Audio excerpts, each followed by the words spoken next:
Alrighty, hello there, folks. How you doing? We're here again today, talking again about Scottish independence, Brexit, the UK.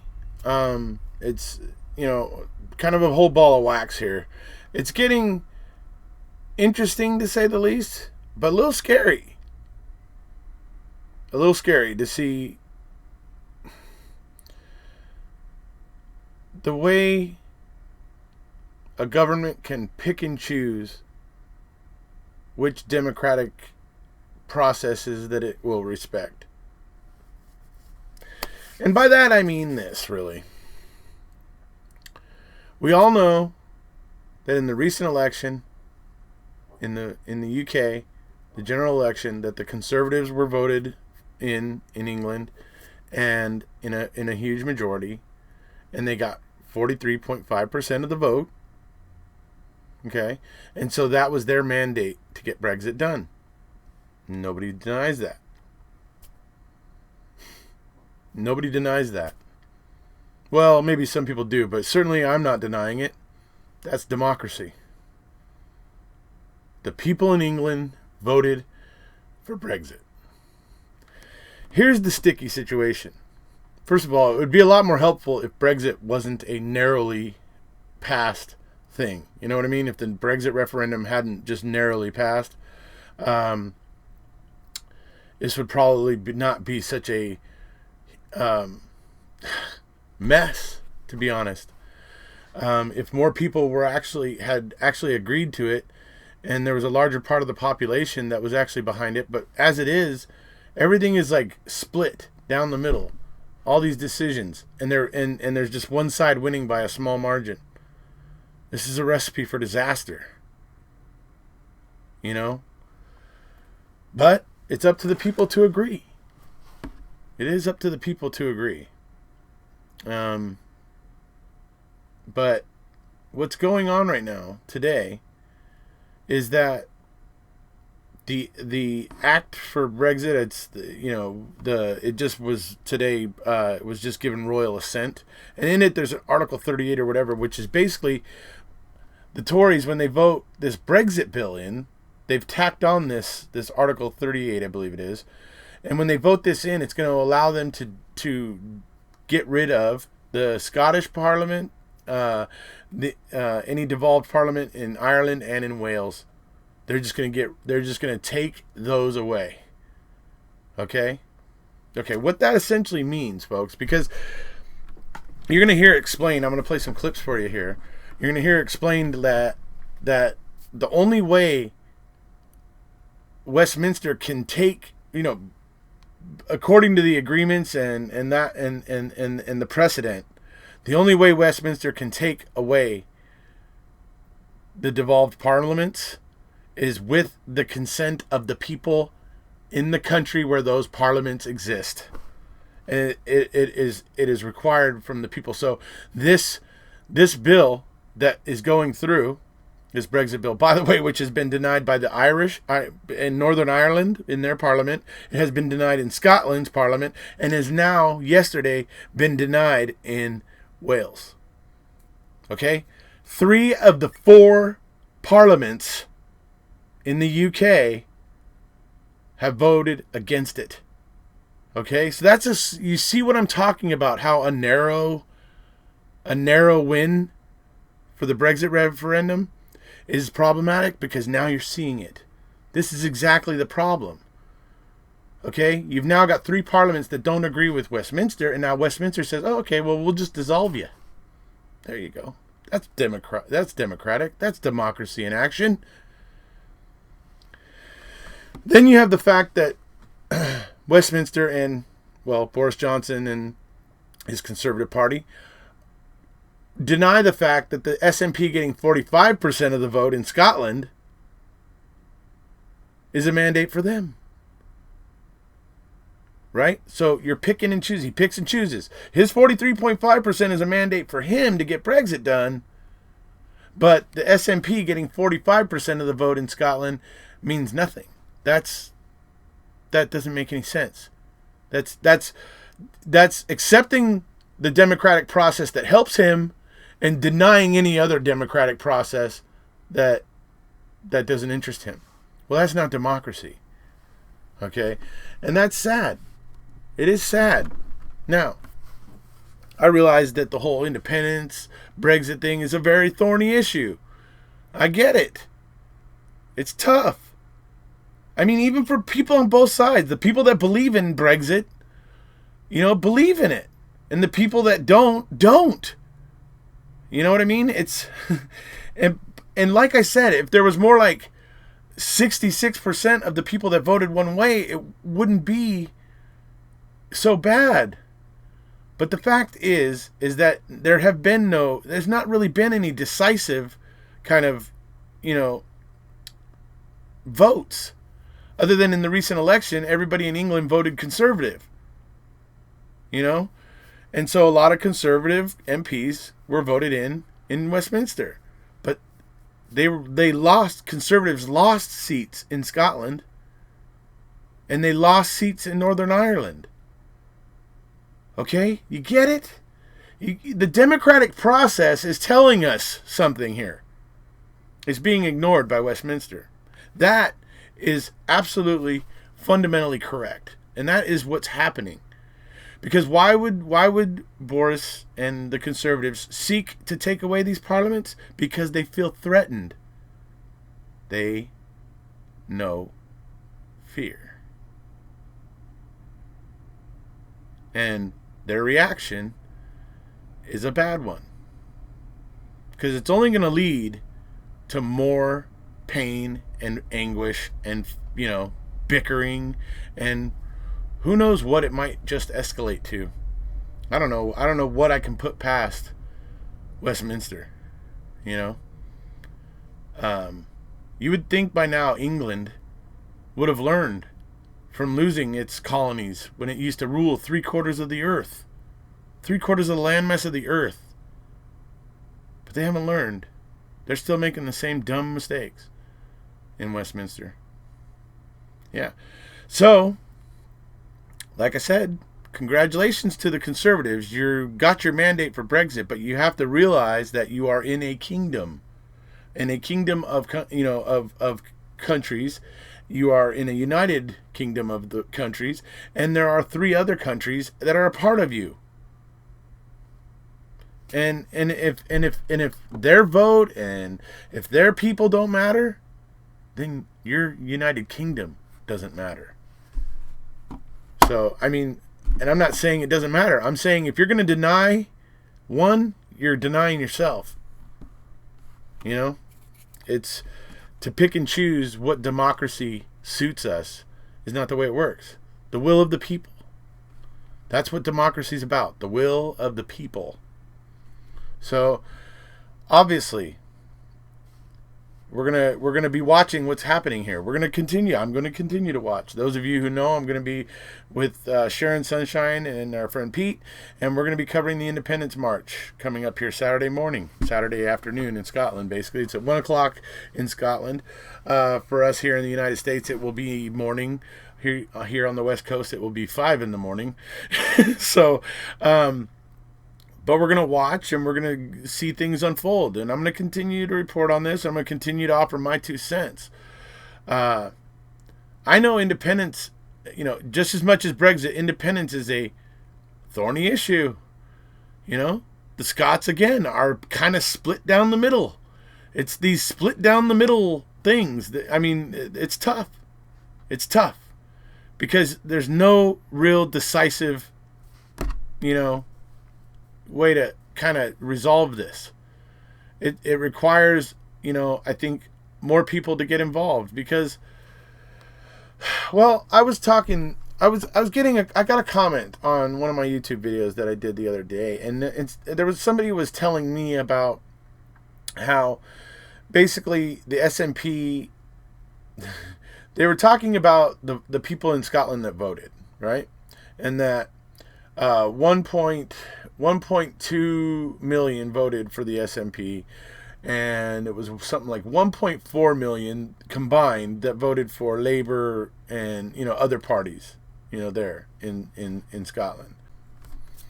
And this person then went on to say that there is 5.4 million people the population of Scotland, right? So and they were trying to tell me that not all the people voted for the SNP. Okay, right. All right, let's sit here and do the math for a second, folks. Okay, 1.2 million voted for the SNP. And if these numbers aren't 100% accurate, folks, then I apologize, but I'm going to just call these rounded off figures. So anyways, if 1.2 votes for the SNP and 1.4 votes for other parties, right? Well, you add that together and you get 2.6 million.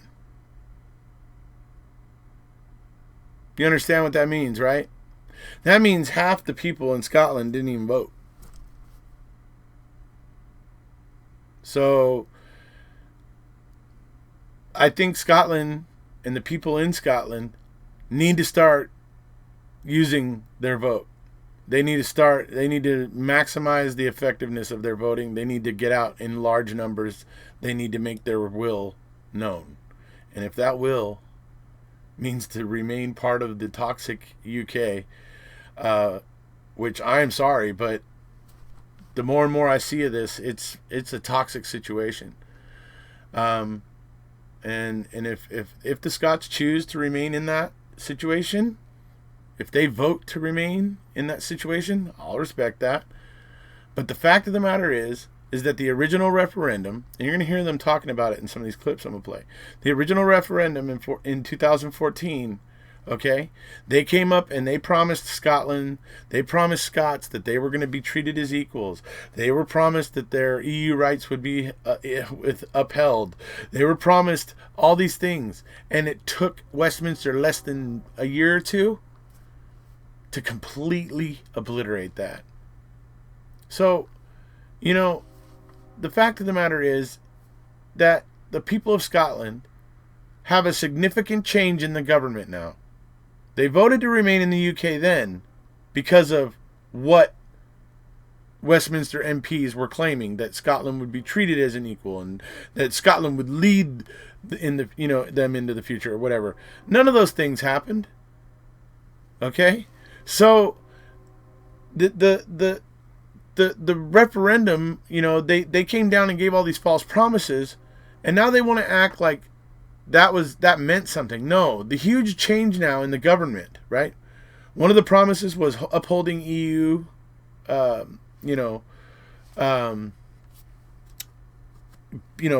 and benefits, basically. So we all know that that's going out the window. So I mean, how can you expect Scotland to just be okay with that? You came down there in 2014 and lied to them. They believed you. And now you want to take away their devolved parliament. I'm sorry. Toxic is the word that occurs. So, but like I said, if people want to be a part of that situation, then that's their right if they vote to do so. So, I'm going to go ahead and play you a clip right now from a gentleman named Alan Smith in Parliament talking about the development of this, Article 38 that's in the Brexit bill. And he's going to be talking about it here. So here we go. We'll come on back. A union can only be maintained and endure if there is consent and respect. It is an arithmetic fact that Scotland, in all our recent votes, has not consented to where we are now. And the actions of this House prove a lack of respect of Scotland's democracy. I have concluded years since, along with my party, that Scotland's best future lies as an independent state in the European Union. Many people in Stirling agree with me, many do not, and that is an ongoing, lively conversation. But there are many more than that agree that it should be for Scotland to choose our future. And what is being done to us today is a grave, deep injustice that will not stand and will have consequences. We in these benches have long said that this place doesn't work for Scotland. In passing this grubby, shabby bill today, you will prove us right. Today will not be the end of this matter, however wishful thinking may be employed on the opposite benches. Scotland is a European nation, and Scotland will be heard. Okay, so that was Alan Smith he had, obviously some very interesting things to say about Scotland's right to choose. I thought it was interesting. He pointed out that there's a lot of people in Stirling that believe in, or that want independence, and that there's also a large number of people that are not for it, and that it sparks rigorous discussion there. I mean, and that's what should be happening. Reasonable discussion, because you can't deny that this is a huge change for the UK, and for Westminster to have been leaving parts of the UK out of those negotiations and everything is not democratic. So I mean, this creates a rift, and obviously Boris Johnson is going to ignore it. He's going to ignore the rift, and he's going to because he doesn't want Scotland leaving the UK on his watch, right? He wants Brexit to be his big legacy. Obviously, he wants that to be his legacy, and he doesn't want it tarnished by the fact that Scotland wants independence, right? I mean, honestly, wouldn't surprise me one bit if that is exactly just how egocentric the decision by Boris is. It wouldn't surprise me a bit. Not saying that it is what he thinks, not saying that that's what's happening, just saying I wouldn't be the least bit surprised if it was. So, all right, we're going to move on now to Ian Blackford. He is the guy who does most of the speaking for the SNP there in Westminster. Or at least he does a great deal of speaking for the SNP there in Westminster. I happen to like Ian. Think he's a pretty reasonable dude. And he very reasonably, in what he's saying here in these next couple clips, is basically talking about how, he accepts and respects the fact that the Conservatives in England got a mandate to go through with Brexit, but he also recognizes the fact that in Scotland, the SNP received 45% of the vote, which is higher than 43.5, and that is equally a mandate for a referendum, because that is what the SNP's platform is. And for the Tories to have lost all their seats but one, and for the other parties to have lost a lot of their seats, so that 47 SNP MPs were voted in out of a total of 59. That's a huge, significant number. So it's the picking and choosing that Boris and the Conservatives do of what parts of the democratic process they're going to respect and which ones they're not. There's no picking and choosing. Democracy is democracy, and to ignore it makes you a douche. So that's the way that goes. All right, let's move on to Ian here, and we'll come on back. Mr. Speaker, I am duty bound to signify our deep regret, and I'm seeking your guidance on what has happened, because something quite momentous has taken place with this royal assent. This is absolutely unprecedented, and I must say to the House that this is a constitutional crisis. We are faced with a situation which is completely unprecedented when the government in Edinburgh, in Belfast and in Cardiff has not given consent to this Act of Parliament. And that completely contravenes the devolution settlement that made it clear that the consent of the devolved administrations had to be given in Bills of Parliament that become Acts of Parliament that involve the devolved administrations. I fully respect that those that voted for the Conservative Party in England have got what they wanted for. But the fact remains, Mr. Speaker, that the people of Scotland were told in 2014 if we stayed in the UK that our rights as EU citizens would be respected. And moreover, we were told that we were to lead the United Kingdom, that this was a family of nations. Our rights would be respected. And we find ourselves here today that our Parliament has been ignored. Our government has been ignored. And against the express wishes of the people of Scotland that voted in the referendum and reaffirmed the right of the people of Scotland to determine their own destiny, that that has been ignored. But crucially, Mr. Speaker, in a debate that took place in this House in July 2017, the concept of the rights of the people of Scotland, the claim of right, that democratic right, that sovereignty rests with the people and not with this place, was reaffirmed.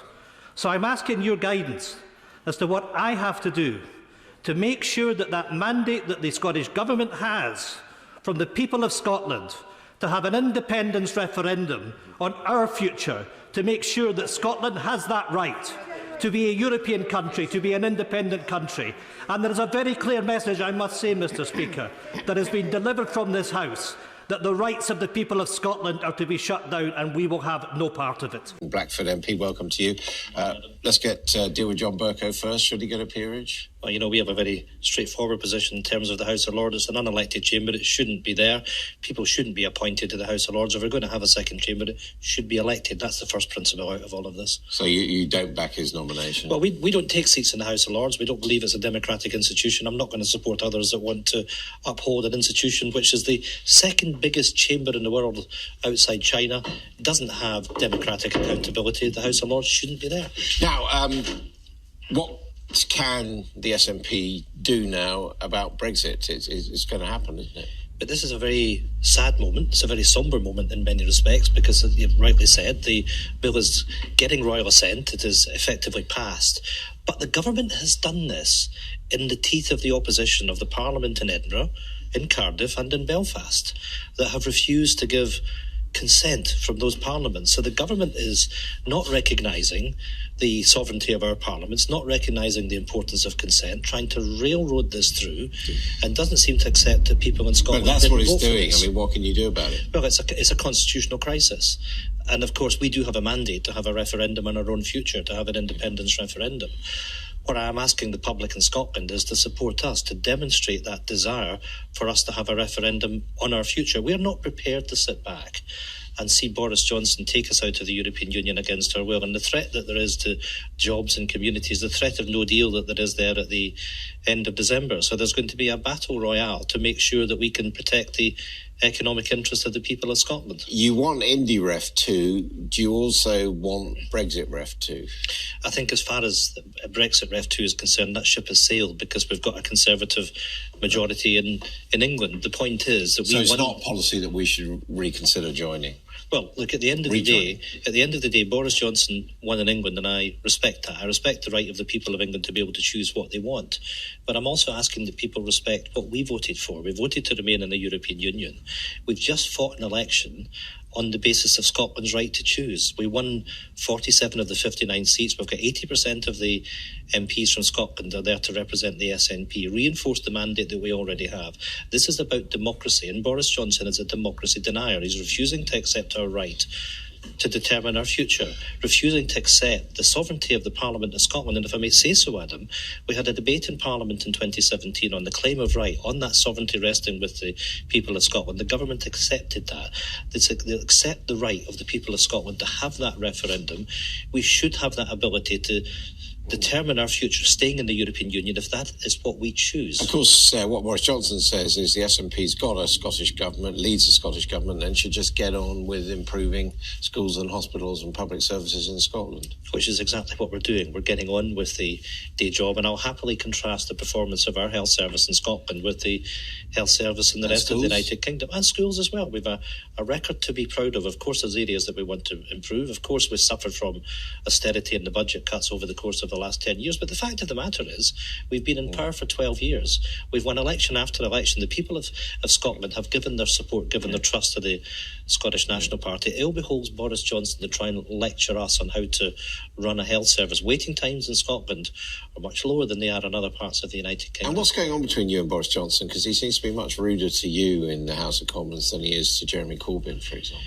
Well, I think probably Jeremy Corbyn, of course, is there in the interim. There's a new Labour leader, and I think he has an appreciation that we're going to have a real battle over the course of the next few months, and I certainly welcome the opportunity of doing that. But personally, I mean, what three adjectives would you use about Boris Johnson? Well, Boris Johnson's a man that's been disrespectful to the Parliament in Scotland. He will not accept the mandate that we have. Of course, he said famously in the past that £1 spent in Croydon is worth more than £1 spent in Strathclyde. He's not a man that you can trust, and we've got to make sure that we've actually got a way out of this mess, a way out of this shambles for the people that we represent in Scotland. Ian Blackford, thank you very much indeed. All right, so that was Ian Blackford. So, I mean, folks, you got to understand that the Scottish NHS is far and above the NHS anywhere else in the UK. Okay? And you guys know because I read that letter the other night from Mark Franklin. Okay? And he talked about it. Down in England, you have to wait like a month just to get an appointment. But in Scotland, it's less than 2 days. You know, free prescription. The people, you know, Scots don't have to pay for their prescriptions. You know, in Scotland you can ride the bus for free at 60, where in England and the other parts of the UK it's 66. So this is what Scotland's doing, and so to try to poke at Scotland and say that their NHS and their, you know, all that stuff is inferior or whatever, it doesn't make any sense and doesn't ring true in any way, shape, or form. Because Scots have an amazing NHS, a national health system. It's absolutely stellar. And any attempts by Westminster MPs, well, I'm just going to use the word disingenuous. There you go. All right, so now we're going to move to a clip where this is in Scottish Parliament, and Nicola Sturgeon is going to be addressing the sole Conservative MP in Scotland, Jackson Carlaw. Right? Okay, here we go.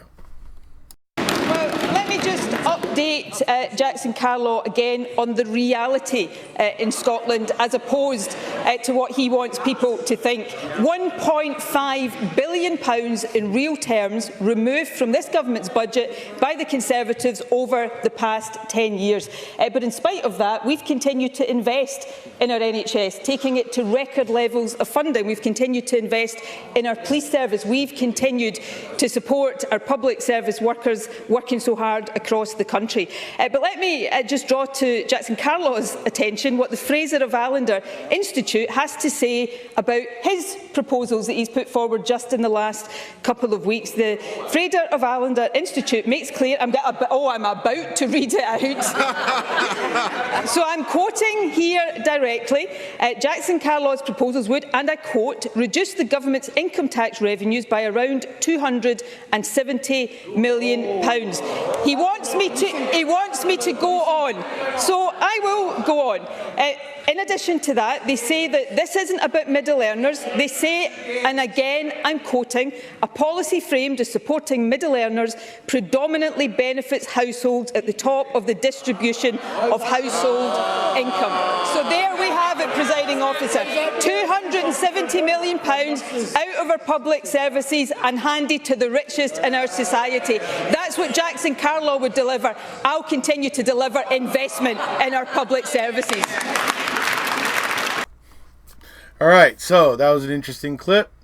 You know, that Jackson Carlaw is the sole Conservative MP left in Scotland. And, I mean, you know, that was really interesting to watch because he's like, oh, it's from the, you know, Alistair, you know, whatever, you know, it's like, he's like, oh, read it out. You know, and she's like, oh, I'm about to read it out. You know what I mean? So, yeah, I mean, obviously, you know, it's a Conservative MP. We already know that what's going on today, that the Westminster Conservative MPs are looking to, you know, take away the devolved parliaments and take away, you know, what they can from the other nations in their United Kingdom. Right? So, and then we have this guy is putting forth proposals for a plan that would end up the way that Nicola Sturgeon basically was just describing. So that was, you know, to me, very interesting. I'm going to leave you with one final clip here on the way out, folks. It's Ian Blackford and Boris Johnson going at it. All right? look, they both go at each other, and I will honestly concede there are a couple things that actually Boris Johnson says that have piqued my interest, that I didn't immediately just go, he's full of crap. So I'm going to fact check him. So that's where I'm headed on that. Anyways, but this is Ian Blackford and Boris Johnson going toe to toe, and this one's going to take us out. So if you haven't already, folks, please hit subscribe. We'll see you. Compare the performance. I must say I'm regretfully obliged to compare the performance of those schools that my honourable friend draws attention to with the scores in Scotland, where through no fault of the pupils' performance in maths and science are at a record low. And perhaps the honourable gentleman who's about to rise to his feet like a rocketing pheasant will explain why his party is still so obsessed with breaking up our union rather than delivering for the children and the pupils of Scotland. Ian Blackford.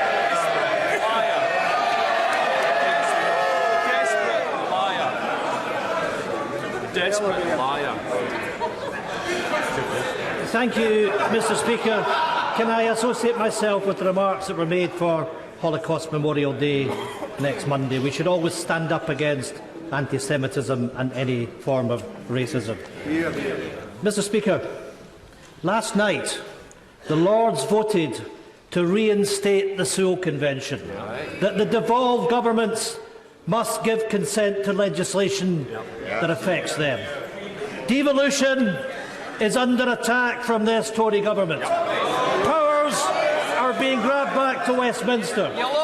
There is no respect for the people of Scotland, for Wales and Northern Ireland, their governments or their decisions. Yesterday, the Welsh Assembly became the third devolved Parliament to refuse consent for the Tory Brexit bill. Absolutely. Why is the UK government ignoring the principle of consent for our national government? Mr. Speaker, the right honourable gentleman knows full well that it is no part or implication of the Sewell Convention to break up the oldest and most successful political union in the world.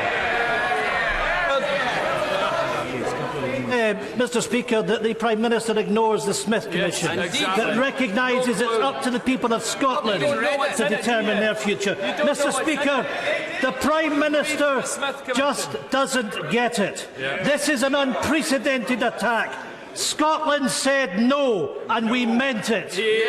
Not only does the Prime Minister not have a legislative mandate for his bill, he doesn't.